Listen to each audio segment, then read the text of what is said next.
Hello. Are we on? I've never done this before, so I don't know if this is working. Is there any way I can find out? Should I press something to make so that I can see if there's anyone there? Oh, balls.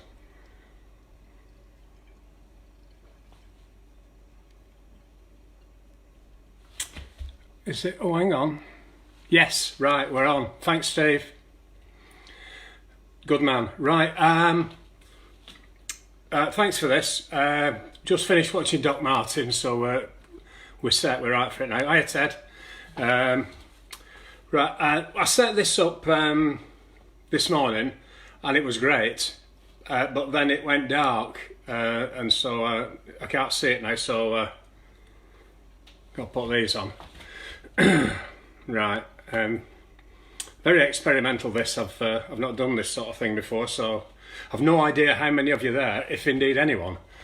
I did a show once to 2 people, so let's hope we can beat that. Can someone just confirm with me that the sound is working? Thanks. Yeah, good. Right, what I would normally do, hiya Rachel, what I would normally do is the sound working? Can someone tell me? Thanks, Nigel. Right, yeah, what I normally do in a set is like about half serious stuff and half silly stuff, but there's enough serious stuff going on at the moment, so I won't do any of that. Or very little anyway. Good, right. If any of you were at my show at the Met, sorry, my sellout show at the Met, thanks very much for coming down. This is pretty much what I'm going to do now. A lot of it you'll have seen and heard down there. So I was going to do a completely new set, but then I thought, well, you're not paying, so fuck it. Oh yeah, there might be some swearing. Not a lot, not a lot. Right, we might as well get started then, shall we? I love social media. Some people don't like it, some people don't use it. I love it. I'm on it probably too much, but I like it a lot. And I've made a lot of friends on social media. And very, very sadly, this week I lost a friend. And so this little set we're going to do tonight, we're going to dedicate to Alfie. Bless you, mate. Miss you. Okay, I've not had a drink for 25 days. Till now. Okay, this first one is all about playing at very... Oh, you can hear me loud and clear in Lanzarote, Brian. Good, thank you. I'll see you when this is all over. The first one is what I mentioned earlier on about doing a show to 2 people. It was at the Two Tubs in Bury. Anyway, I got a poem out of it. So this is called The Show Must Go On. I played last night to a crowd of 2, not really sure what I should do. It's better than playing to a crowd of 1, and as we know, the show must go on. So I trundled through my structured set, I thought with luck I'll get them yet, and persevered with my reciting, hoping to be quite delighting. I started feeling pretty good, was going the way I hoped it would. As I belted out a line sublime, they both went to the toilet at the same bloody time. I stood there staring at the wall, talking to nobody at all. Not really sure of the protocol here, so I nipped to the bar for another beer. When they returned, we closed the show. All was done and time to go. But not before I had some luck, because both the audience bought my book. So to sell to everyone in the crowd, I did feel rather proud. 100%, that's quite a sell. Not even Ed Sheeran can do that well. Ed Sheeran, now you don't have to be good looking to be a pop star these days, do you? Who's that other guy? Lewis Capaldi. Blimey, he looks like he's been bobbing for apples in a chip pan. Still, That's the book, by the way. That's the first book, and that's the cover for the second book, which should be out at the end of the month. So get your orders in. Right, this is quite relevant, this next one. It's a bit of a love poem, and it's called Giving. I gave you a glance, you gave me a grin. I wanted to touch your silky smooth skin. I gave you my number, you passed me your card. I made a suggestion, you caught me off guard. I gave you a wink, you gave me a smile. I gave you an inch, you wanted a mile. I gave you a kiss, you turned on my light. I gave you my body, you gave me all night. I gave you affection, you held me real close. I gave you devotion, you gave me a dose. Pauses for hysterical laughter. Doesn't get it.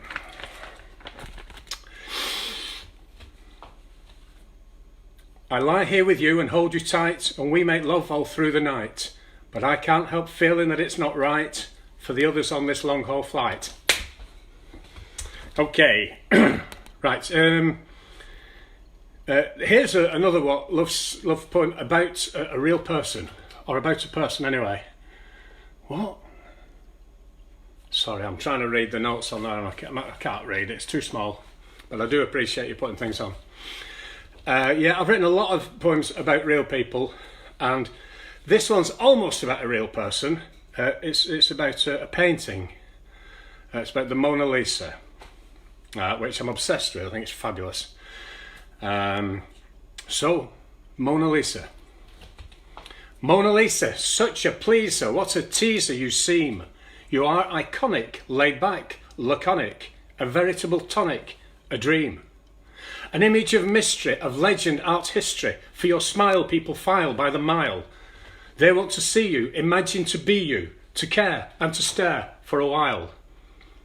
You are static, on the wall, enigmatic and all, vulnerable and neglected.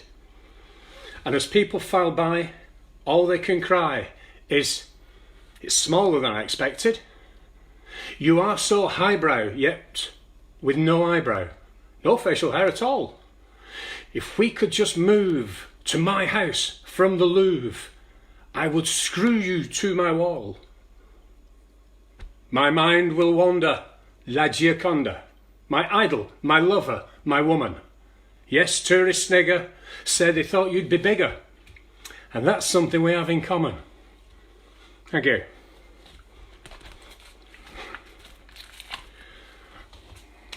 Janet's watching. Hello, Janet. And Michelle. Hiya, Michelle from the Wood and Knot Club. This one is about, well, not all this is probably a good testing time for relationships, because you're all stuck in with the person that you love. And it's a bit of a testing time. So this is really about it's a love poem or a Valentine's poem to someone who it's just got past its best. Okay. You are the worm in my apple, you're the mould on my fruit, you're the slug in the truffle box, you're the stone in my boot, you're the wasp at my picnic, you're the fly in my butter, you're the floater in the swimming pool, you're the condom in the gutter, you're the uninvited cold caller, you're the migraine in my head, you're the screaming baby on the plane, you're the wet patch on the bed, you're the empty bog roll holder, you're the spider in my bath, you're the caterpillar on my salad, you're my audience that don't laugh. You're the Lego under my bare foot, you're the dog turd on the grass, you're the nail in my car tyre, you're a pain in the bloody ass. Your empty dead-eyed stare like the shark before the kill, you avoid me all you can like you used to do the Bill. You're nothing but a user, nothing but a teaser, your heart couldn't be colder if you kept it in a freezer. You're the epicentre of my misery, you're a dart in the heart of my pain, you're the legendary bad penny, please, please don't turn up again.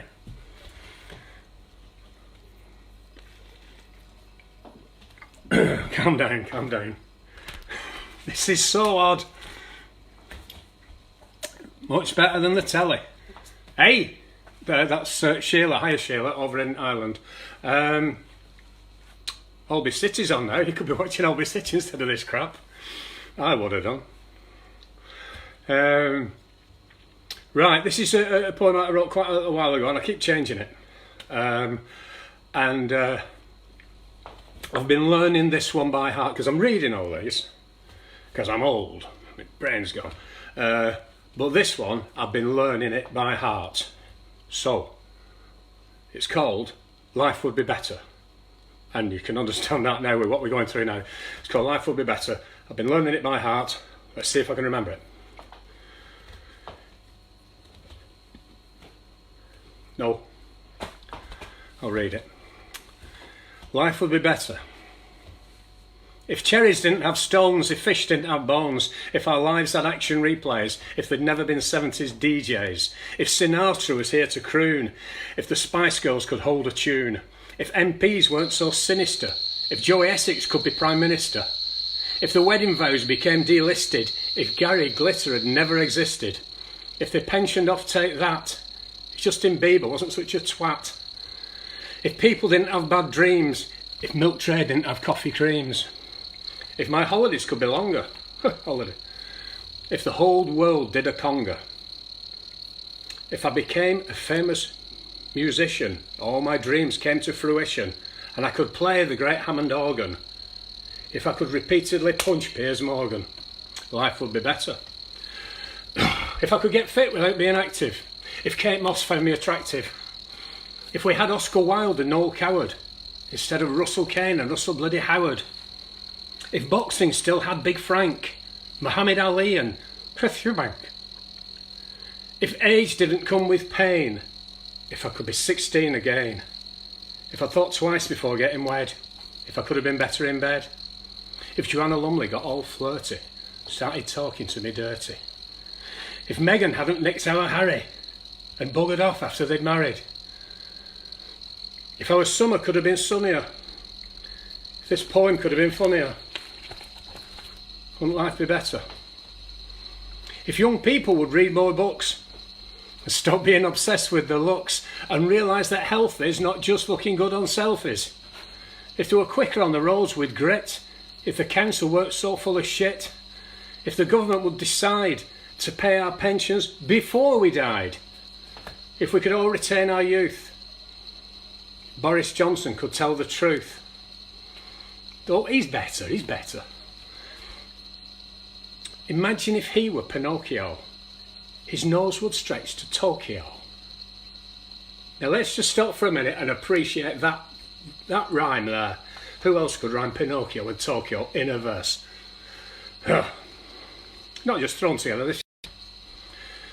If money was spent stopping floods and fires, if governments weren't just made up of liars, if BBC fat cats got the sack and gave pensioners their TV licence back, if Trump would cease his inane tweets and looked at crime on his streets, life would be better.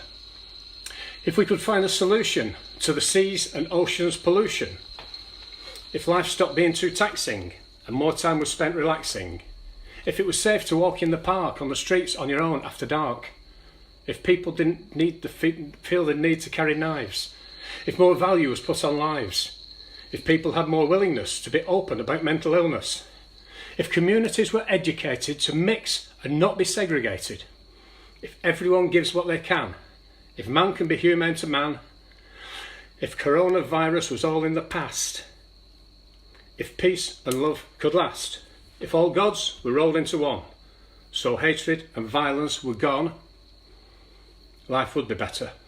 Cheers. Hiya Neville. Hiya Bex. Good. I can read your things now in between. I should do that, read them in between. Go on then. No, nothing happening. What are you up to? Hiya Maxine. It's a pleasure, Neville. You don't know what he's asked me. Oh, I've not got that one, Janet. Janet wants a local one. I've not got it. Not got it here. Sorry. All right, this is one. Usually, when I do a set, I hate more than anything. If I go to a show, audience participation. I really, really hate it. And I usually do a poem about hating audience participation, and then I follow up that poem with one where I say, I need your help on this. Hilarious, eh? Right, and this is the one I need your help with. And I think this would be brilliant if you do join in. You might be sat on your own, you might be sat with a family, doesn't matter. Join in with this. All you have to do is shout out the last word that I say in the verse after me. I will say the word and then you shout it out. For example, if I go, no, no, no, no, no, no, no, no, no, bollocks, you go, bollocks, all right? That's not the word. Come to think of it, that would be a better word. But it's not. That wouldn't work. So, it's called, well, let's work out what it's called. I went for a walk late last night. Got myself in a moonlight fright. Couldn't quite believe the sight. Surely all this can't be right. Dogging. Dogging. Good one. Exhibitionist delight. Having sex by dimmed flashlight. Everything is quite forthright. Sweaty bodies packed in tight. Dogging. Dogging.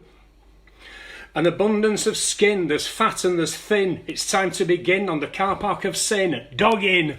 Dogging. You just park your car. It may seem quite bizarre. Be Mini or Jaguar, your own mobile boudoir. Dogging. Dogging. They're all at it there in acts of despair. They don't seem to care. Bums and legs in the air. Dogging. Dogging. The windows are steaming, performing, full beaming. There's moaning and screaming and internet streaming. Dogging. Dogging. Cheers, Mel. It's a sport for spectators, for sexual creators. It's for all deviators. You can watch fornicators. Dogging. Dogging. So if you want to start and you feel up to par in full view in your car, a true dogger you are. Dogging. Dogging. Car park clogging, windscreen fogging, limelight hogging, show beats jogging, dogging. We all love dogging. Thank you. See you in half an hour on the car park up near the Shoulder of Mutton. I was just thinking, if there's sort of a household, there's four of you sat there, and one of you's on your phone watching this, and the others are watching Holby City, and you're going, dogging, dogging. Well, there, Holby City. That will be wonderful. I hope that's happening somewhere. Let's sort of see what you're saying. Hiya, Lindsay. Hiya, Dave Blackley. I'm missing you, mate. I'm missing your wallet.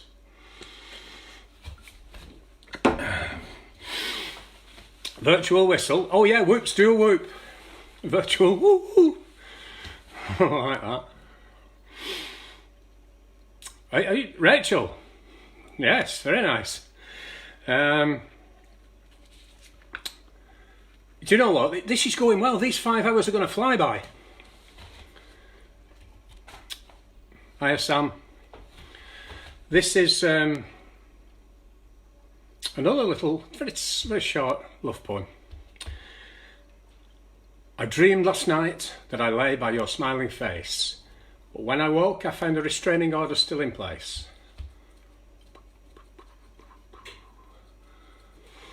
Oh, good.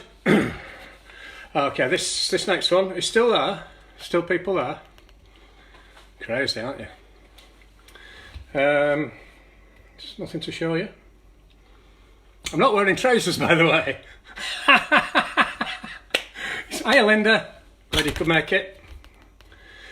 I'm wearing shorts. This is about... I do a lot of stuff about getting old because I will eventually. And this is about recognising the things that make you think, I'm getting towards my best before date. I may have just passed it. And this is called It's Time to Think Again. It's time to think again. When your lust no longer sparks the flame, when you've got nobody else to blame, when the memory man forgets his name, when your new songs all sound the same, when Spider-Man has arachnophobia, when the lift attendant's got claustrophobia, when the Olympic swimmer's hydrophobia and the arsonist has pyrophobia, it's time to think again. When the tears of a clown turn his smile to a frown, and it's no longer funny when he falls down, and the high wire act feels leaving the ground, when the sadomasochist hates to be bound, when you can't find your way to the lost and found, when the flasher waits till there's no one around, when the whole place seems like a real ghost town, when your balls hang down like a basset hound. It's time to think again. When MI5 have no more spies, when the MPs have run out of lies, when the bakery's run out of pies, when there's no goon show on Morecambe and Wise, when the actor can't get any good parts, when the singer can't get into the charts, when the gigolo can't break any hearts, when you start classing pool and darts as the arts. It's time to think again. When the comedians no longer make you laugh, when you dread the thought of a photograph, when the bird fancy loses his homing pigeon, when the priest is doubting his religion, when Jehovah's Witnesses stop calling, when there's no one on Twitter worth trolling, when the naturist keeps on his jacket, when Bear Grylls can no longer hack it. It's time to think again. When the circus juggler keeps dropping his clubs, when your team has used up all its subs, when the star centre forward can't see the goal, when the ageing golfer can't find the hole, when the weightlifter suffers from weakened wrists, when the champion boxer can't clench his fist, when the navigator's got no sense of direction, when the porn star can't get an erection. Time to think again. When you sit and think, I'll leave it be, I'd rather have a cup of tea. It never really did it for me. It's not the same once it's free. I got myself into a habit where I just wanted, I'd just grab it. There's no reason now to further cohabit, now that I've been replaced by a plastic rabbit. It's definitely time to think again. Cheers. Hiya Sarah. Hiya Julie. Who's nipping for a pee? Jen. Thanks for telling me. Normally go out to do that. Any more?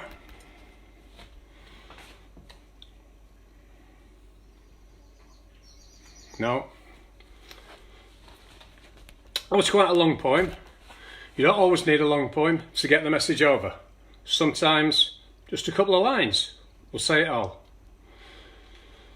As you travel through life and you find that you're stressing, don't go to Blackburn, it's fucking depressing. That's my Blackburn audience gone. I wrote a lot of... I'm sorry, Rachel, I don't have that with me either. I just asked for a beautiful boy about William, and I don't. There's loads of poems I haven't got with me. Well, I have actually. It's in this book, but the writing is so small, even these glasses won't work. Right, I've written over this last month or so about a dozen poems to do with the times we're going through, or to do with all sorts of loneliness, hardship, just what we're going through. I'm just going to do one of those, and it's unusual. It's an observation rather than a poem. I don't write quite a poem because it doesn't rhyme, even though all the arty-farty poets do the stuff that don't rhyme, and it don't do it for me, but it's creative writing. Anyway, this is just, I wrote this on Mother's Day, and we just done the lockdown, and then it was Mother's Day, so we couldn't go and see our mothers. And I went for a walk, as I do every morning. Went to walk up the hill, and I wrote this when I got back. And it's just about what I did. I went for a walk this morning, early, before most were up. Just me and the sound of birdsong, and my boots on the cobbles, the odd car in the distance, someone off to see the mother, a game of Russian roulette. I walked up the local hill to prove to myself that I could, occasionally passing a dog walker with a nod and a half-hearted hello, while thinking, keep your distance. At the top, I looked out over the valley. There was no sign of panic. There was no illness or worry, just a beautiful landscape. And sheep grazing, feeding their young, all huddled together. They don't know what COVID-19 is. I saw a friend walking the other way. We stopped for a chat, but not close. We would normally have a hug. We don't do that now though. Like being married. I'll go and walk again tomorrow, if I'm allowed to, if Boris lets me. If not, I'll stay in and maybe get around to doing stuff that I've been putting off. What are you going to do? Cheers.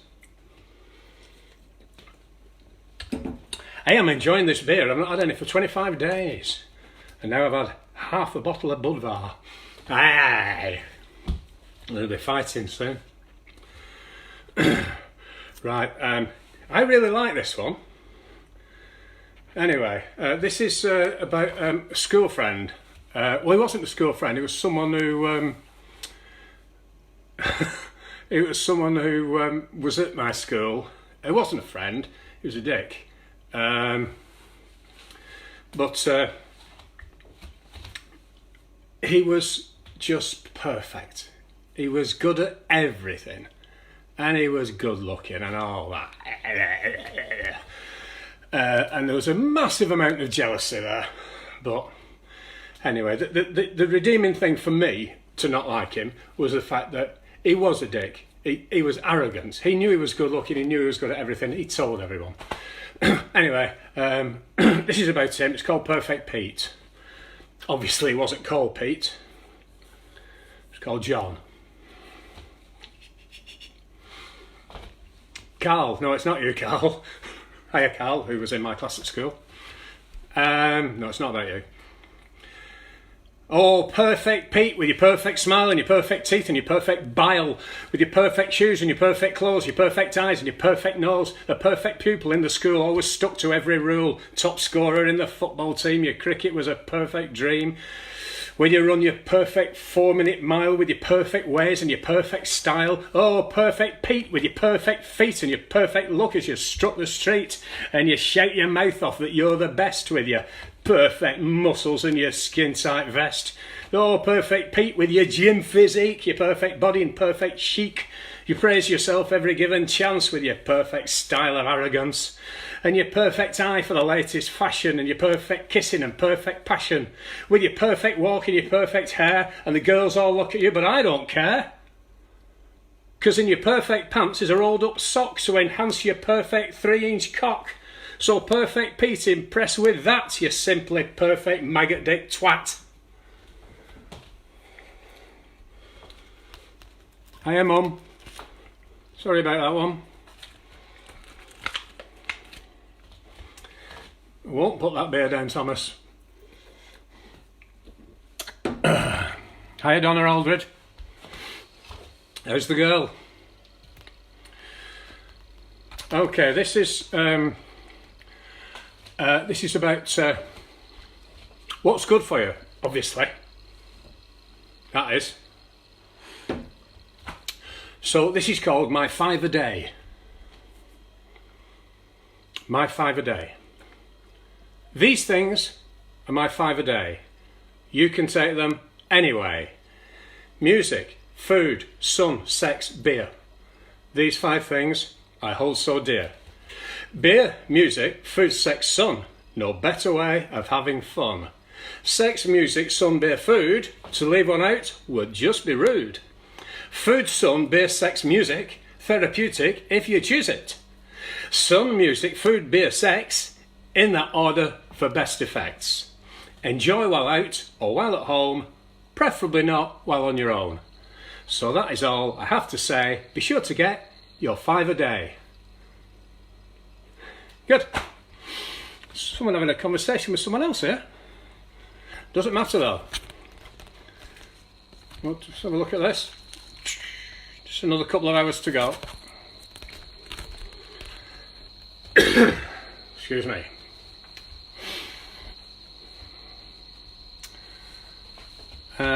Right, this is another one about someone, a real life person, who I fell in love with when I was about 16, so good 20 years ago. She was called Beverly Pilkinson. That mean anything to you? If you went to a pub or a shop or a pub, they had peanuts on a card on the wall, and Beverly Pilkinson was the girl on the picture behind the nuts, and she was also on those Cheap and Nasty Top of the Pops albums from that era. Anyway, she was gorgeous and she should have been mine, but she wasn't, but she's too old now. Anyway, this Beverly Pilkinson, one of my 5 a day. Hi Bob. Beverly Pilkinson. Beverly Pilkinson, the girl on the Big D Peanuts card. You were the one that made my teenage years so hard. You stared across at me in the pub every night, a perfectly formed nut-covered sight. 12 bags of nuts on the card on the shelf, frustratingly concealing your bikini-clad self. To feed my nut habit, I resorted to steal, to empty the nut card, to see you reveal. I stared at your image by the pickled eggs, and felt the shivers run down my legs. To see you there in all your splendour, the most beautiful ever peanut vendor. The year's obsession caused some friction, not to mention a peanut addiction. Oh, Beverly Pilkinson, more than it seems, seller of peanuts, maker of dreams.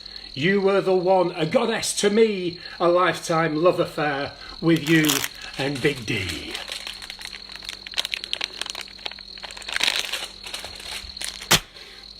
Am I coming over as a bit weird? I think I am.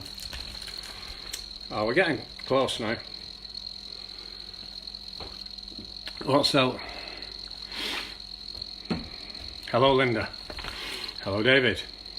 Don't tell them. What's that? Oh, hey, David, are you going on about Lake District?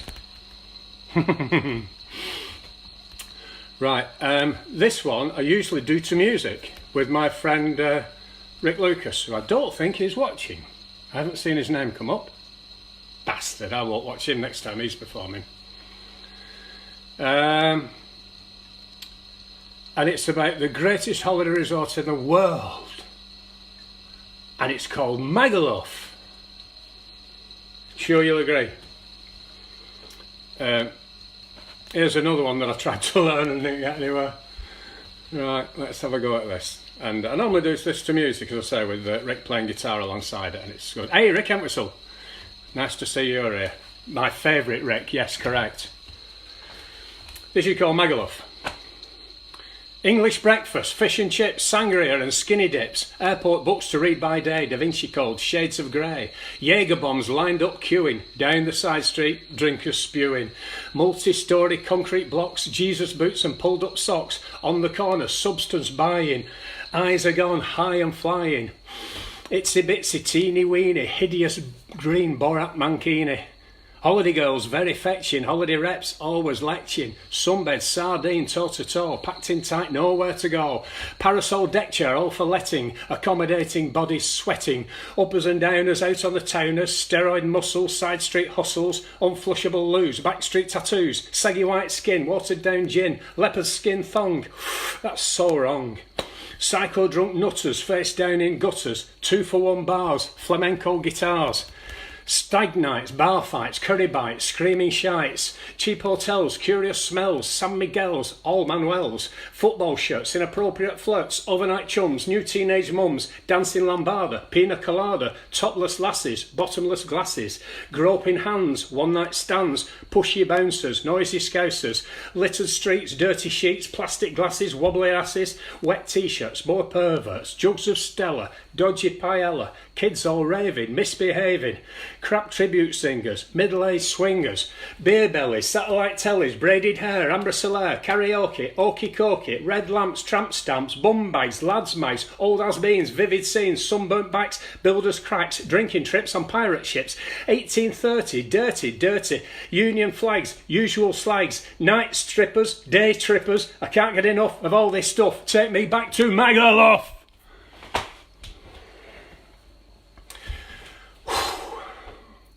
No, not Blackpool. That's my second favourite. I do one about Blackpool, but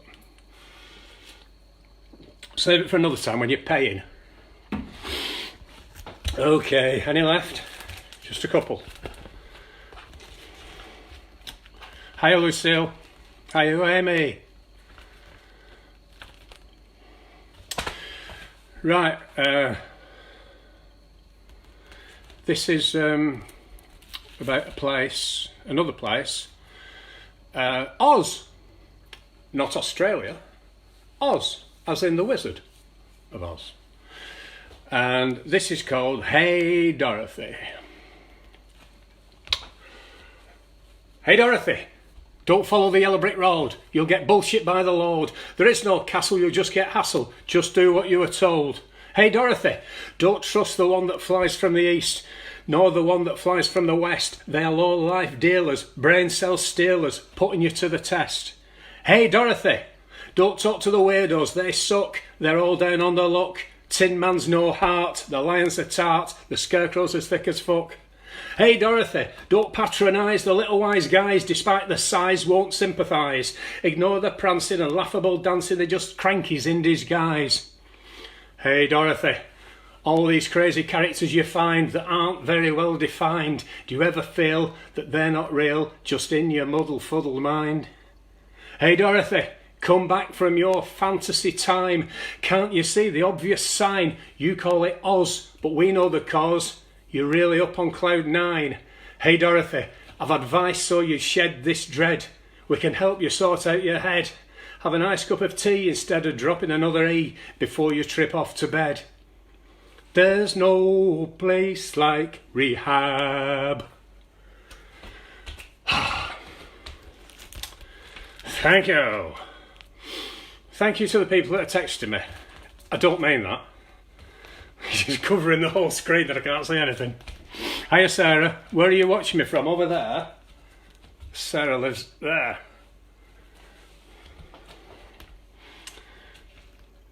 Hiya Bev. From Oz, real Oz. Oz in Australia, of course. I'll drink to that. As will they, at the drop of a hat.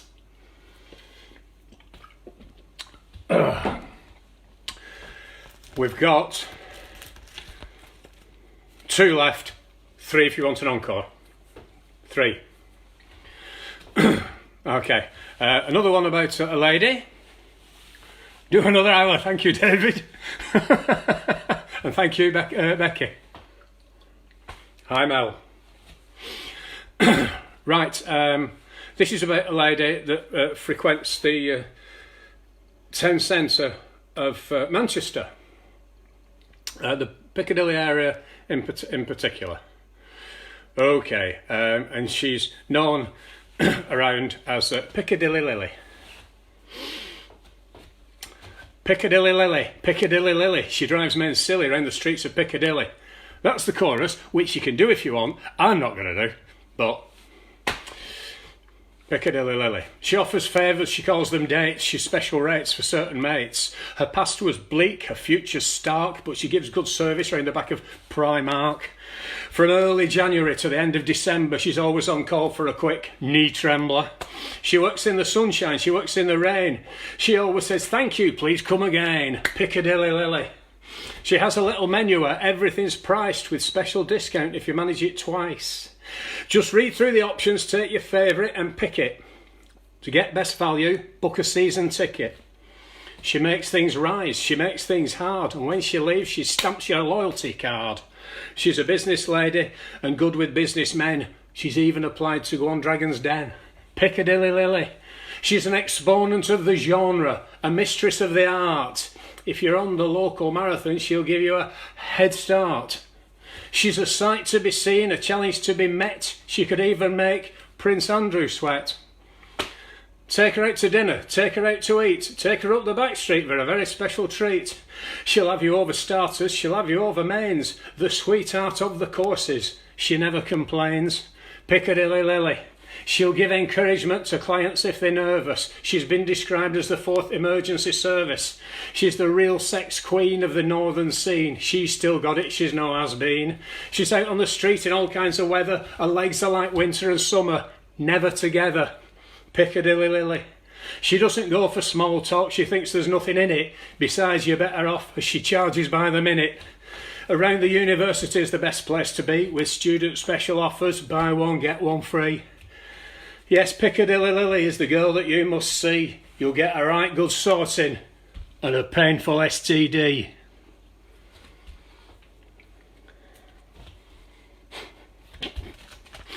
Hey.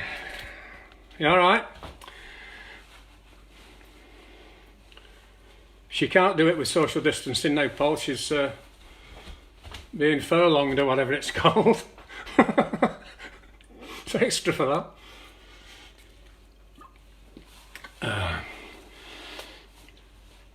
Hi Sam. Well, I've said that. Lovely to see these little messages from the four of you. Is there any way to tell how many people are on it? Don't know. If you stick a £5 each through my letterbox, hey, good idea. Cousin Lynn's. Hiya Becky, I haven't got IKEA one loaded up. If I do this again, I'm going to get a recording of applause because I never get it in real life. Oh, 60 people? 62? Oh, good. Oh, that's great. Oh, yeah, we'll still... Hiya, Dave. Dave, all right. Oh. Right. Pam, hiya, cousin Pam. Real cousin Pam. Hey, it's great, this. Okay, we've only 2 to go.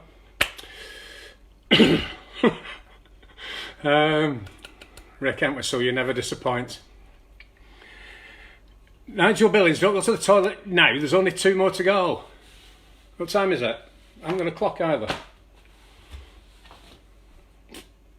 Right. Do the one about Nagamunchesi. Okay. This is one I've been asked for. Oh, there is, isn't there, Lucille? Thank you. There's a number at the top of the screen. It's changing. Oh, 2 have left, the bastards. Right. It's about Naga Munchetty, the girl I love on TV, but she doesn't know about me. But if she did, she'd probably phone the police. I just think she's gorgeous. If you don't know who she is, she does the BBC News and the morning programme. Okay. Naga Munchetty. Oh, Naga Munchetty, I get hot and sweaty whenever you're on TV. I love your views, you can read my news, come run away with me. Oh, Naga Munchetty, you're my Amoretti, my goddess of love from afar. Looking so pretty in Media City while I'm getting drunk in a bar. Oh, Naga Munchetty, like my favourite spaghetti, you're my top dish of the day. I'll clean that one up. I see you and me on your TV city, causing a midday melee. Oh, Naga Munchetty, please don't think me petty watching you on the BBC. Not just 'cause it's you, there's something else too. Piers Morons on ITV. Oh, Naga Munchetty like Marie Antoinette. Or Josephine, you be my spouse. I'll be your Napoleon on the kitchen linoleum and every other room in the house. Oh, Naga Munchetty, drown in my confetti. You set my heart aflame. My feelings are stronger. But can't go on any longer because I've run out of rhymes for your name. Thank you. All these talk about women.